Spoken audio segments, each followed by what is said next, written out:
Hello' নমস্কাৰ সকলোকে।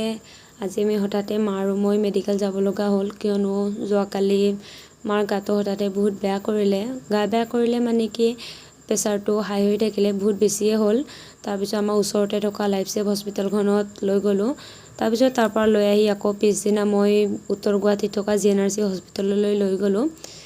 তাৰপিছত এয়া ভিতৰত সোমায়ে এয়া মেমগৰাকীয়ে মাৰ প্ৰেছাৰটো আৰু চুগাৰটো চেক কৰিলে।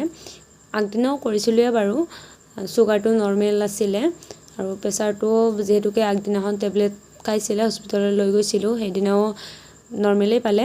তাৰপিছত এয়া ডক্টৰক দেখুৱাই পিনে কিবাকিবি টেষ্ট কৰিব দিলে, আল্ট্ৰাচাউণ্ড, তাৰপিছত ব্লাড টেষ্ট কিবাকিবি দিলে আৰু। এয়া মই মাস্ক নিবলৈ আহিছিলোঁ ফাৰ্মাচীত, যিহেতুকে আল্ট্ৰাচাউণ্ডটো ৰুমত সোমাব নিদিয়ে মাস্ক নোহোৱাকৈ। তাৰপিছত এয়া মাক সোমালে আল্ট্ৰাচাউণ্ড ৰুমত। এয়া আকৌ মা আৰু মই ৰিপৰ্ট নহালৈকে কি কৰি থাকিম, বাহিৰতে খাবৰ বাবে ওলাই আহিলোঁ।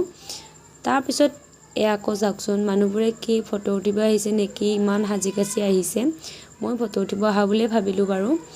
এয়া তাৰপিছত মই আল্ট্ৰাচাউণ্ড ৰিপৰ্ট লৈ পিনে ইকৰ ৰিপৰ্টৰ কাৰণে ৰৈ আছোঁ। ইকৰ ৰিপৰ্টটো বাৰু ঠিকেই আছিলে, কিন্তু আল্ট্ৰাচাউণ্ড ৰিপৰ্টতে অকণমান প্ৰব্লেম পালে। গলব্লাডাৰত অকণমান প্ৰব্লেম আহিছে, চাগে অপাৰেশ্যন লাগিব কৰিব, ডক্টৰে তেনেকৈ কৈছে। তাৰপিছত এয়া আকৌ যিহেতুকে হৰে কৃষ্ণ মন্দিৰ ওচৰতে আছে, সেইবাবেই মা আৰু মই ভাবিলোঁ এবাৰ সোমাই যাওঁ। তাকে দেখি গেটলৈকে আহিলোঁ, কিন্তু ভিতৰত সোমাবহে নোৱাৰিলোঁ, যিহেতুকে বহুতখিনি দেৰি হৈছিলে, সেইটো কাৰণে ভিতৰত আৰু নোসোমালোঁ। তাৰপিছত এয়া আকৌ বস্তু পাতি লৈ মাহীৰ ঘৰত এবাৰ সোমালোঁ।